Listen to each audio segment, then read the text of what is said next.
Hey, what's up, guys? How's it going? So, drop rates.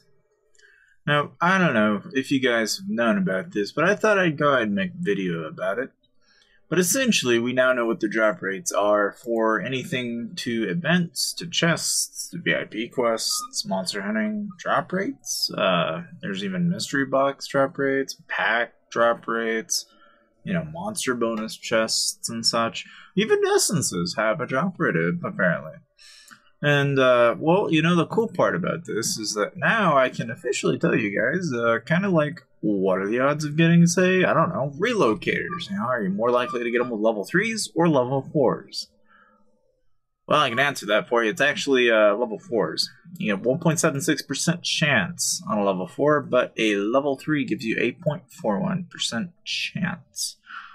Therefore, you have a higher chance of, say, getting a relocator from a level 4. So, what's different between a level 4 and a level 3? Well, noticeably, the gold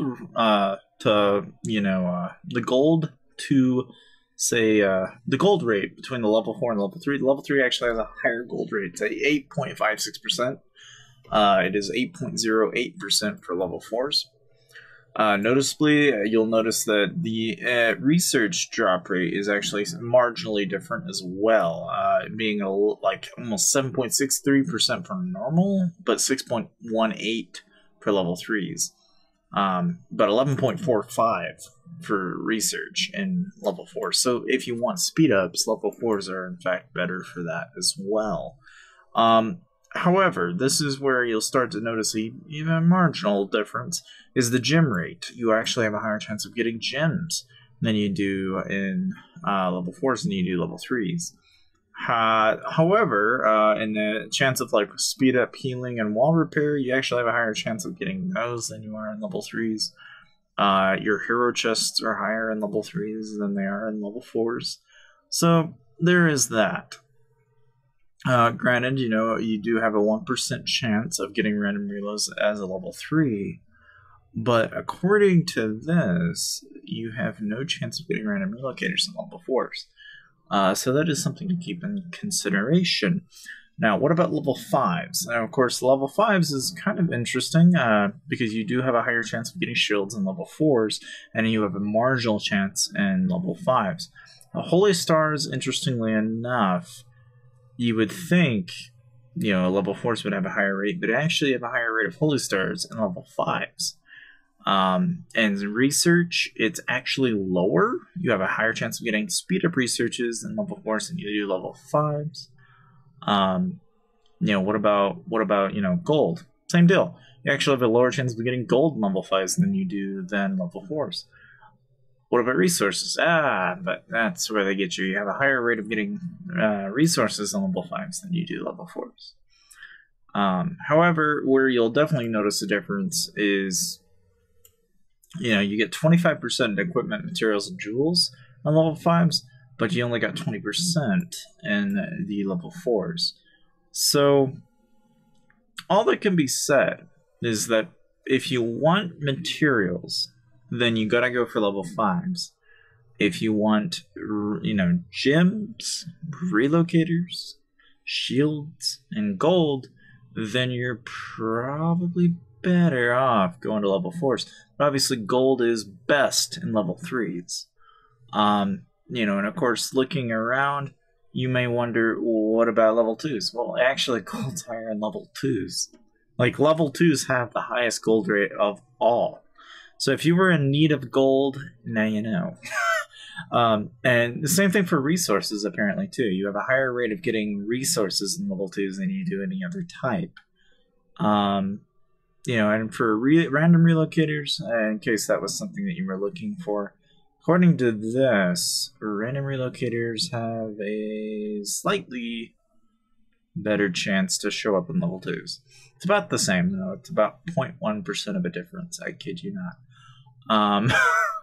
But again, that is something to consider. Now, those are just the drop rates. Now, I thought I'd go ahead and bring attention to it. It'll be in the description below. But again, those are just some of the monster hunting drop rates. Again, they've got drop rates for just about anything, really. Like, they have the drop rates for the jewel chests. So, like, now we know it's a 1% chance to get a legendary jewel and a legendary jewel chest. Now, interestingly enough, in an epic jewel chest, you have an 80% chance of getting uncommons, a 15% chance in rares, and a 5% chance in epics. And that doesn't change between epic and legendary. That's about the same. Except, obviously, you have a 65% chance of getting commons, whereas you would get a 50% chance in rares, jewel chests. So that is something to consider. Now, again, obviously, there are a lot of other places that you guys will find interesting. But again, I've known about this since late January, but I just thought I'd go ahead and bring awareness to this. Now, of course, you guys have probably heard about the new update that is coming on to Lords Mobile. Now, of course, again, I think if I had my 2 cents on this, right?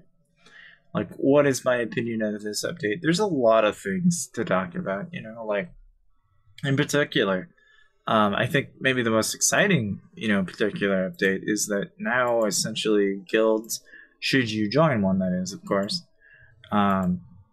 it's got this little gold fortune packet. Like, it's kind of interesting. Obviously, this is broken right now, so that honestly, it's like I'm pretty sure it's 100. I think it's 50, and then I think that's 20 if I recall. But again, essentially though, you get anywhere from 100,000 gems, 100,000 holy stars, 1 chance versus a 3-hour or a 24-hour. So at the very least, you might end up just getting a 3-hour. At the very best, you might get 100,000 gems. That's kind of cool. But obviously, if you're going to be a guild that has a lot of money now, you've really got to perk up your sleeve that most guilds wouldn't have. However, mindful of the fact that I believe that the guild leader is in control of that. Where, again, he has control over how many of these get sent out per day. Now, I'm assuming that would go straight into the treasure. So, I don't know. We'll see how this update turns out. That's definitely going to be pretty interesting. Now, I guess you guys have probably heard about the revamped version of the champion set. Now, as far as I can tell, this is no new set, really. They just changed, at least to me, like they just took the placeholder that they had at the time and just replaced it with a new visual texture is really all they've done. Now, it is, I don't know, it's somewhat interesting. There's definitely a huge difference now between the items, so you can very easily tell them apart now. And obviously, now it's like pick your poison. They all look pretty cool now. Granted, it's still, it's within the realm of, it's interesting. Like you can't help but kind of wonder, where they're gonna go with it. Again, you got strides, greaves, and boots. I mean, look at the greaves. I think the greaves are probably some of the coolest we've seen so far. I mean, it's really cool that they've done some visual changes to those pieces, but I don't know. Again, most of us probably won't really see the benefit of that anytime soon. Now, of course, with all that being said, right, with the new update, and now you guys, have some idea about the drop rates and everything.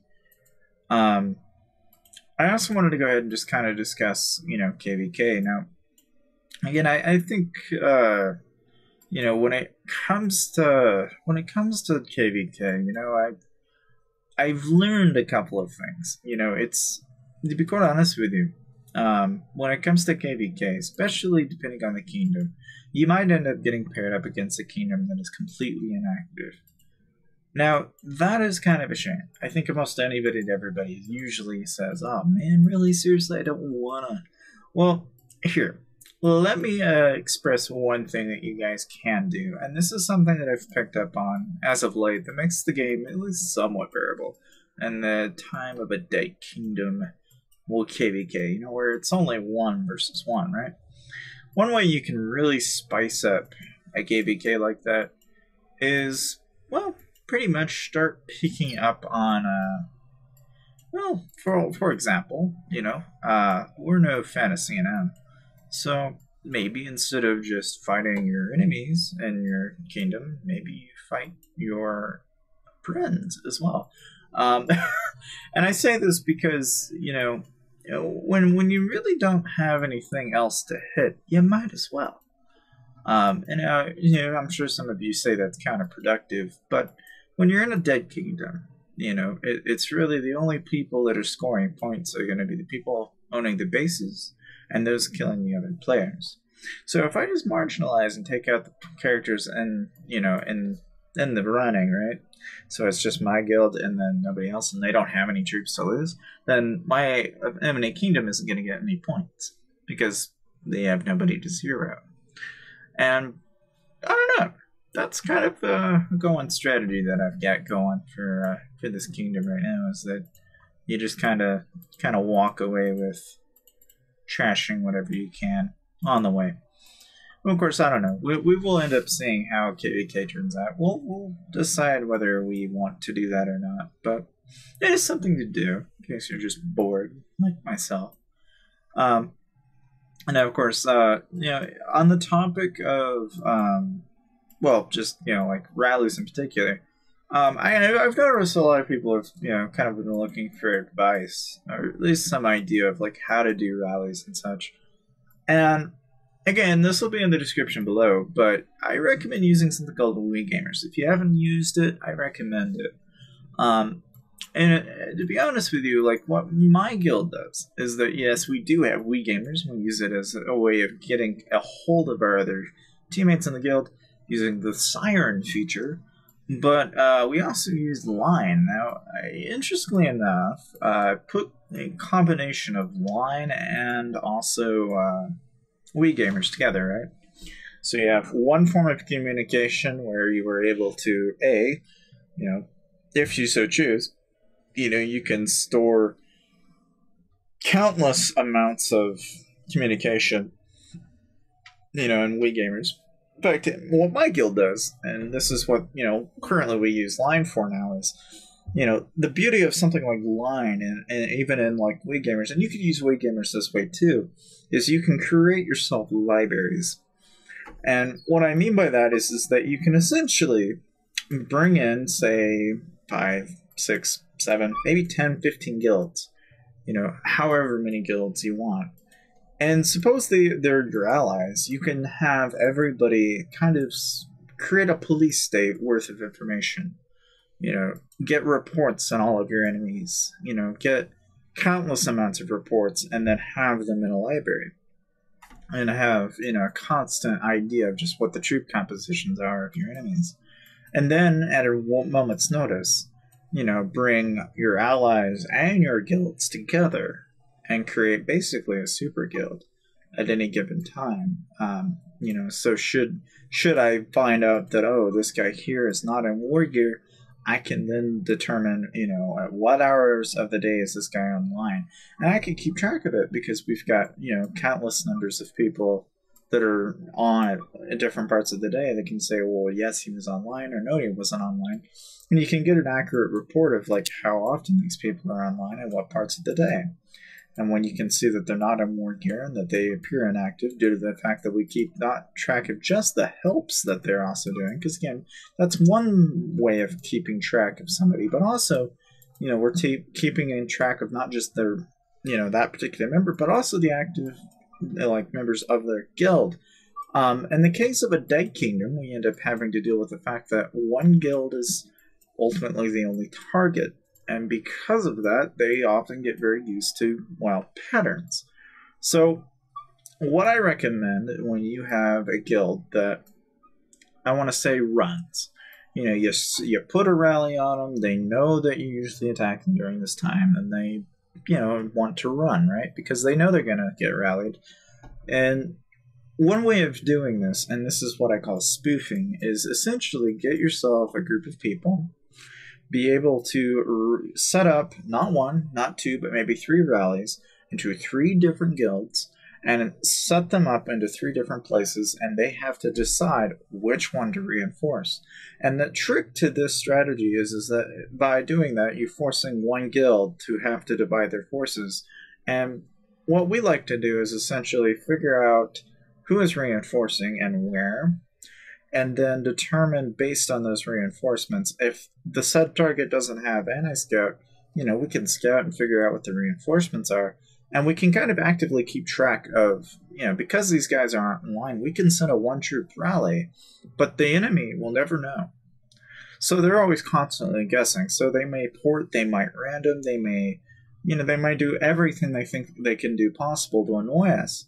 But the reality is that it really doesn't cost us anything, because we're always able to constantly keep track of where they are at all times, as well as know who has what and where, whether it be resources and all that valuable information. And now, when you take that in strategy, and you take that in combination, you're able to basically go after the reinforcement targets while simultaneously going after rally targets, because they can't defend them all. If you're going to defend the rally, then defend it. But if you're going to try to defend the guy that's reinforcing, you're going to have somebody somewhere's going to have to stop. But because we go after the guild at the hour of the day that most of them are asleep, it literally drains their guild of, well, basically resources. I mean, you don't have the manpower. Most guilds don't, especially if they're the only guild in their own kingdom.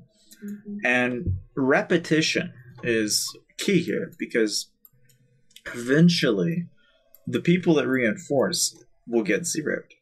The people that are getting rallied on either get zeroed or don't, but it will be a constant. And because it's a constant, it makes it incredibly difficult for both the rally leads of those guilds to be, well, they expect anyone to depend upon them, but also to keep them constantly under threat. And it's a noteworthy strategy to do, but of course it is limited to only how much you can harm. Now, in the case of my kingdom, and particularly the guilds that we're up against, CNM in particular, there is only so much we can do. Because again, if you rally your targets, they're going to shield. There's always a chance that that they're going to do everything they can possibly do within the realm of their control. But that doesn't mean that we can't in some way figure out a way around that. But again, that's just something that we've been currently doing. I hope you guys find that somewhat useful in some way, because again, I feel like that's a strategy that most people haven't been using. But we like to hit like maybe 1 or 2 rally targets, but they don't know which one it is. So, it's a constant struggle for them to reinforce, because they don't know who to reinforce. And they also don't know if it's fake. So it's kind of a game of who cried wolf. You don't really know. And that is what has allowed us to really kind of do as much damage as we've been doing in the past week. And hopefully we'll be able to do a lot more. But again, I hope you find the strategy somewhat useful. But again, in regard to the update and a bunch of other things, on that note, I would say that, if there's anything else to look forward to, again, I guess you guys have probably heard that they do add a skin. In case you're wondering, what does that actually look like? Essentially, you have to be level 20 for this. But it is a castle skin that looks kind of like a dragon. Now, of course, I don't have access to it, but I think it's infantry range, if I recall. Then again, castle skins and such, I'm no big fan of, but you guys have probably heard me more than once say that I'll probably never get a castle skin in my life for the amount of money that they cost, because, really. But in all seriousness, though, with KVK coming, and this Valentine's particular, with the Trick Stars coming up. And again, I'd recommend, if you haven't already, start saving your energy. Don't waste it. Because again, this event here is a good way to get a lot of Holy Stars. Because I'm sure most of you guys will find at least some use in it. In regards to, spreadsheets and such, again, just recently added an update, and I believe here soon we're going to be looking at another type of spreadsheet that I know of. And again, I won't tell you who's yet because we're still talking about it, but there's a good chance that I will have a spreadsheet that I will be telling you more about in the near future. But without further ado, I hope you guys will enjoy the video, and I'll see you guys next time.